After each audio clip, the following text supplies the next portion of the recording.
Hallo zusammen! Ich habe mir einen Fahrradmontageständer in Form einer Wandhalterung gebaut, was ich euch in diesem Video zeigen möchte.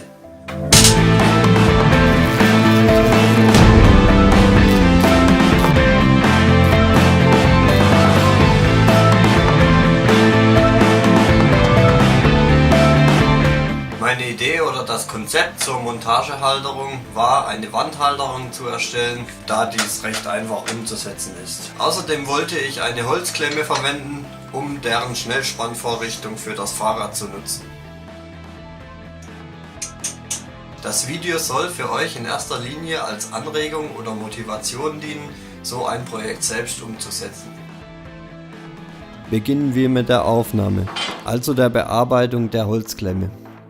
Diese muss zunächst so bearbeitet werden, damit sie in der Lage ist, die Sattelstütze oder das Oberrohr des Fahrrads besser zu fassen.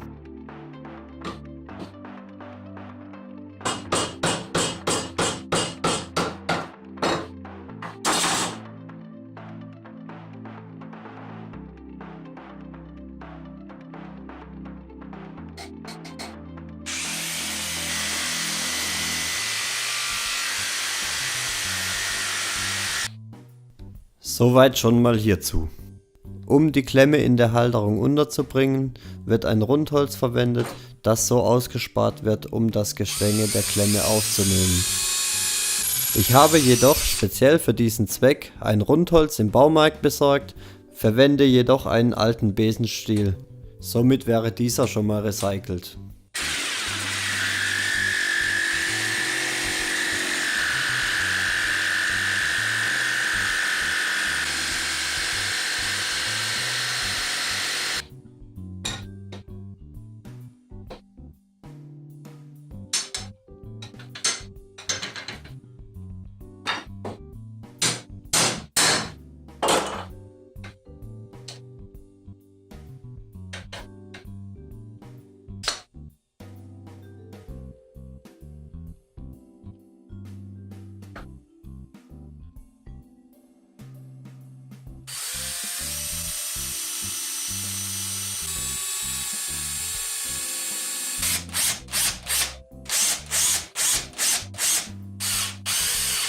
Um die Klemme im Rundholz zu befestigen, möchte ich 3 Schrauben verwenden.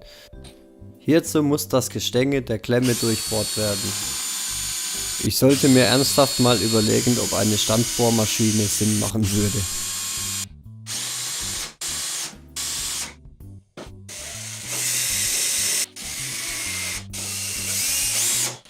Jetzt der vorher entfernte Kork wieder an die Klemme anbringen und das war's erstmal mit ihr.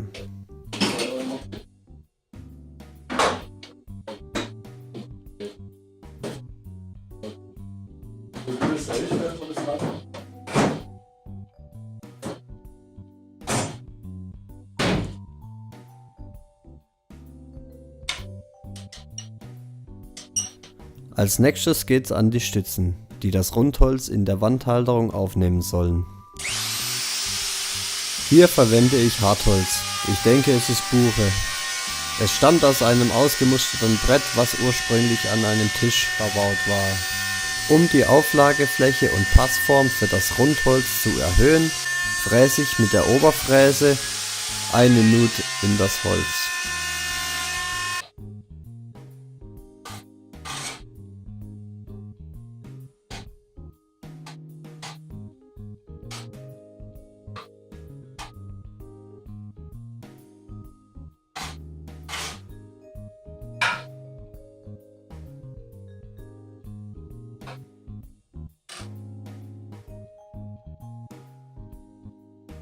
Aus dem Brett säge ich mir nun 4 gleich große Stücke für die Stützen zu.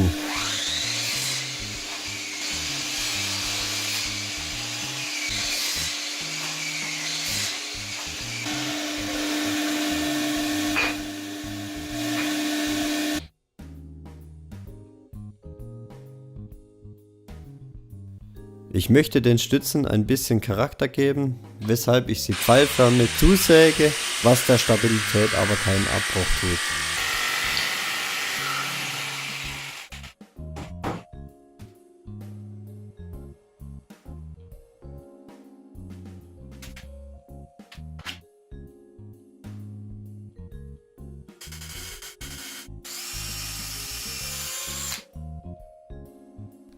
Anschließend wird noch die Grundplatte benötigt, worauf alles montiert werden soll. Hierfür habe ich eine Buchen-Leimholzplatte verwendet, welche im früheren Leben ein Teil eines Schreibtischs war. Zum Zusammenbau.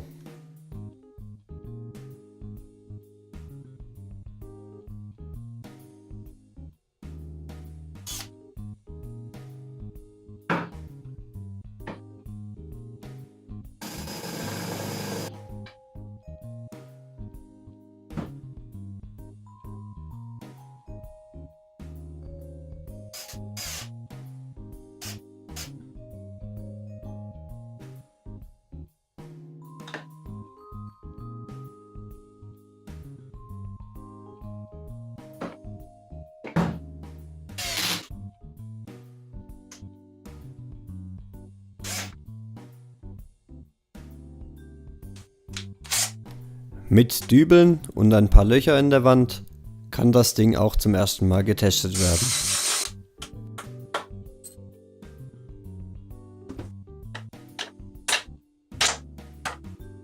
Es wird spannend, Trommelwirbel, und aus meiner Ansicht nicht stabil genug.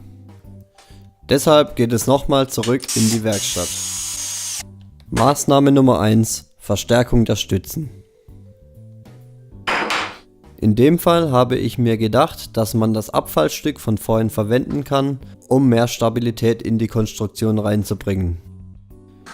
Durch das Abfallen der Kanten soll wieder mehr Auflagefläche in die Konstruktion hineingebracht werden.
Maßnahme Nummer 2: Das Gestänge soll weiter verstärkt werden. Das möchte ich damit erreichen, indem ich den noch offenen Schlitz wie eine Leimholzplatte fülle, indem ich zu Holzspänen Leim dazugebe und den Schlitz damit ausspachtel. Das muss dann aushärten.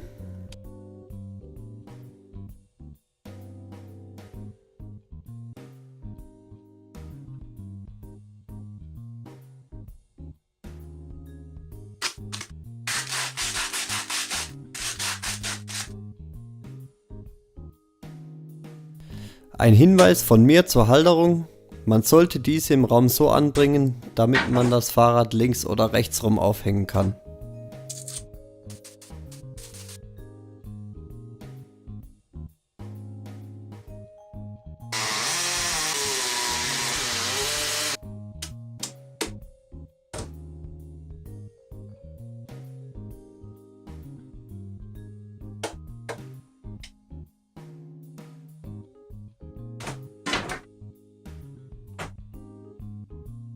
So, Testanlauf Nummer 2. Auch wenn sich die Klemme noch etwas durchbiegt, es sieht schon mal viel besser aus.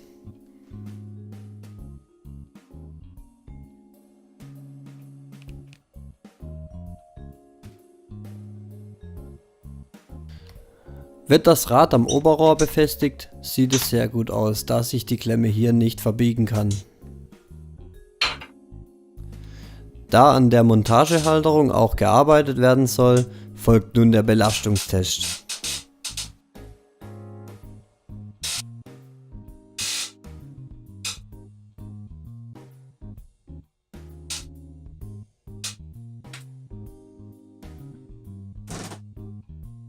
Nachdem ich die Halterung jetzt für mich gebaut habe, sehe ich ein paar verbesserungswürdige Punkte. Der wichtigste Punkt: das Rundholz sollte viel länger sein, um die Klemme deutlich besser stützen zu können. Dies werde ich noch nachbessern. Generell würde ich auch die Aufnahme noch etwas massiver bauen. Als Optimierung könnten die Backen der Klemme noch verbreitert werden, um einen stabileren Halt zu gewährleisten. Eine Verdrehsicherung könnte von Vorteil sein, damit das Rad fixiert werden kann. Hier ist die Feststellschraube zu kurz. Eine weitere Optimierung könnte sein, wenn das Fahrrad auf der Halterung abgelegt werden könnte und dann nur noch fixiert werden muss. Dann würde eine Hand ausreichen.